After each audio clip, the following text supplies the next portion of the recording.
ਲੈ ਵੀ ਮਿੱਤਰੋ ਸ਼ੈੱਡ ਤਿਆਰ ਹੋ ਰਿਹਾ। ਇੱਥੇ ਆਪਾਂ ਪਾਉਣਾ ਦਾ ਇੰਟਰ ਆ ਬੀਮ ਪਾਤੀ ਆ, ਅੱਜ ਪੈਡ ਲਾਤੀ ਆ। ਤੇ ਹੁਣ ਆਪਣੇ ਕੋਲ ਗਾਡਰ ਪਏ ਸੀ ਪੁਰਾਣੇ, ਉਹ ਤਾਂ ਵੇਚਤੇ। ਆਪਾਂ ਨੂੰ ਚਾਹੀਦੇ ਸੀ 18 ਫੁੱਟੇ ਗਾਡਰ,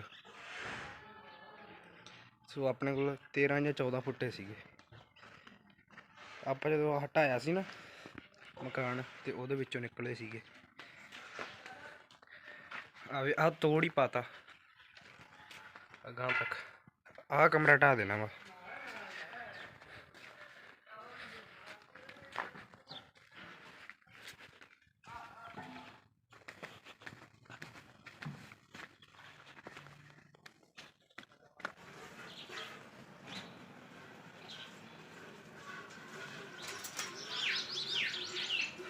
अगां चो रहा बापू, चवाई चेक करो। एक अपने को आउ शैड आ, एक आ तूड़ी वाला वा। तूड़ी होंदी इत्थे, पर थां घट होने करके डंगर इत्थे भी बन दी देख रही। हुण तां ही एक जिहड़ा तुहानूं विखा के लिआया नवां शैड बन रहा। 2-3 डंगर इत्थे बन दिन्ने, बाकी तूड़ी मुक चली है। तूड़ी लियाउणी होर फिर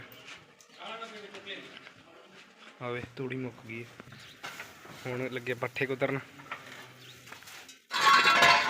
आ झोटी चेक करो वीर, तेल लाया तो किड्डी घैंट लगदी है।